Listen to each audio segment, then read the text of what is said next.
The Little Scarlet Flower, Part 2. A great roar of laughter rang through the forest, like thunder rumbling in the heavens, and the beast of the forest, that denizen of the deep, addressed the merchant thus. "I have no need of thy golden coin. I have no room to store my own.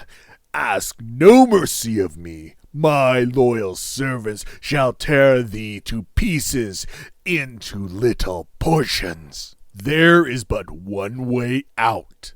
I will send thee home unscathed, reward thee with untold treasure, grant thee the little scarlet flower, if thou wilt give me thy word as an honest merchant, and a pledge in thy hand that thou wilt send in thy place one of thy daughters. She shall come to no harm. She shall live here in honor and freedom, just as thou hast done in my palace. I am lonely here by myself, and I wish to have a companion." At that, the merchant threw himself upon the damp earth, weeping tears of anguish. When he gazed upon the beast of the forest, that denizen of the deep, and thought of his daughters, good and kind, he cried all the louder, for the beast of the forest, denizen of the deep, was indeed exceedingly terrifying.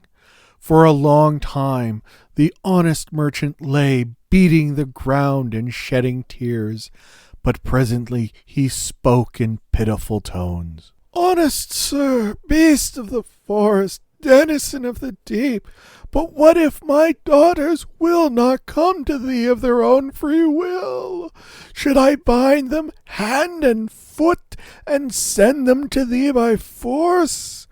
And what way should they take to reach thee? It took me 2 years to find my way here. By what places, by what paths, I know not." And the beast of the forest, denizen of the deep, answered the merchant, "I want no captive maiden here. Let thy daughter come out of love for thee, of her own will and desire. And if thy daughter will not come hither of her own will and desire, then thou must come thyself, and I will have thee put to a cruel death. How to journey hither is not thy concern. I shall give thee this ring from my finger. Whoever puts it on the little finger of his right hand will be wherever he wishes in the twinkling of an eye. I give thee leave to go home for 3 days and 3 nights." The merchant thought long and hard, and finally made up his mind. "It is better for me to see my daughters again, give them a father's blessing, and, if they are not willing to save me from death, then I must prepare to meet death as a Christian, and return to the beast of the forest, denizen of the deep." He spoke his thoughts aloud, and there was no falseness in his heart. Even so, the beast of the forest, denizen of the deep, knew what was in his mind, saw he was an honest man, and taking no written pledge from him, took the gold ring off his finger and handed it to the merchant. Hardly had the merchant had time to slip it on the little finger of his right hand than he found himself at the gates of his own spacious courtyard, and at that very moment there arrived his richly laden caravans and his loyal servants, bringing treasure and merchandise thrice the value of what he had taken forth. A great commotion arose within the house. His daughters jumped up from their embroidery frames, where they had been embroidering widths of silken cloth with gold and silver thread, and they rushed to embrace their father, hug and kiss him, and the 2 eldest sisters were more doting than the youngest. Presently they saw that something was amiss, that a secret sorrow lay upon their father's heart, and his eldest daughters asked anxiously whether he had lost his great fortune. But the youngest daughter gave no thought to his fortune, and said this to her father: Your fortune is of no consequence to me. Riches can be obtained again. Do reveal to me your heartfelt grief. And the merchant made answer to his dear daughters, good and kind. I have not lost my great fortune, but multiplied it 3 or 4-fold. Another sorrow presses upon me that I'll relate to you tomorrow. For today, let us make merry. He ordered that his iron-bound traveling chest be brought in. For his eldest daughter he took out the golden crown, made from the gold of Araby that neither would fire melt nor water rust, set with precious stones. For the second daughter he took out the gift of the mirror of eastern crystal, and for his youngest daughter he took out the gift of the little scarlet flower in a golden vase. The elder daughters were beside themselves with joy, carried off their gifts to their lofty chambers to try them out to their heart's delight. But the youngest, beloved daughter trembled violently on seeing the little scarlet flower and began to weep as if her heart would break. Then her father spoke thus. What is it, my dear darling daughter? Why do you not take the flower you so desired? There is none finer in the whole wide world. The youngest daughter took the little scarlet flower, reluctantly it seemed, kissed her father's hand, and shed burning tears of sorrow. By and by the elder daughters hurried in, still rapturous with delight, having tried out their father's presents. Then everyone took their place at oaken tables, covered with white embroidered tablecloths, laden with choice sweetmeats and meats, and they all set to eating and drinking, refreshing themselves and comforting their father with soothing speeches. Towards evening, guests began to arrive, and the merchant's house was soon filled with good friends and kinfolk and lovers of good cheer. Till midnight the company sat and talked, and never had the honest merchant seen so grand an evening of feasting in his home. And he, like all the company, marveled whence everything had come, the gold and silver dishes, and the fantastic viands, such had never graced his house before. In the morning the merchant summoned his eldest daughter, recounted all his adventures from beginning to end, and asked her would she save him from a terrible death by going to live with the beast of the forest, denizen of the deep. But the eldest daughter refused outright, saying, Let it be that daughter who desired the little scarlet flower. Let her go and save her father. So the honest merchant summoned his second daughter, told her all that had befallen him from beginning to end, and asked her would she save him from a terrible death by going to live with the beasts of the forest, denizen of the deep. But the second daughter refused outright, saying, Let it be that daughter who desired the little scarlet flower. Let her go and save her father. Then the honest merchant summoned his youngest daughter and began telling his story from beginning to end. Yet even before he had time to finish, the beloved youngest daughter fell upon her knees before him and said, Give me your blessing, sire, my dear father. I will go to the beast of the forest, denizen of the deep, and live with him. It was for me you fetched the little scarlet flower, and it is my duty to rescue you. Tears filled the honest merchant's eyes as he embraced his beloved youngest daughter, and he spoke these words to her. Oh, my dear, good, kind daughter, youngest and fondest, may a father's blessing be upon you for saving your father from a cruel death, and for going of your own free will and desire to live with the awesome beast of the forest, denizen of the deep. You will live in his palace in great splendor and ease. But where that palace is, no one knows and no one can tell, for there is no way to it by horse or foot, not even for bounding beast or swift flying bird. We shall hear no word or news of you, nor you of us. I know not how I will live out my days of anguish, never seeing your sweet face, nor hearing your tender words. I part with you forever and ever, as if I were burying alive in the earth. And the beloved youngest daughter answered her father, Weep not, grieve not, sire, my dear father. I shall live in wealth and ease. I fear not the beast of the forest, denizen of the deep, and I shall serve him truly and loyally, fulfill his every lordly wish, and, I pray, he may take pity upon me. Mourn me not as dead while I yet live. One day, God grant, I shall return to you. The honest merchant would not be comforted by her words. He wept and sobbed as though his heart would break. The elder sisters came in haste, their wailing filling the whole house. So sorry they were for their dear younger sister. Yet the youngest sister displayed no sign of sorrow, neither wept nor sighed, but made ready for her long uncertain journey. And she took with her the little scarlet flower in its golden vase. 3 days and nights soon passed, and the time came for the merchant to part with his beloved youngest daughter. He kissed and embraced her, bathed her in hot tears, and pronounced his parental blessing upon her.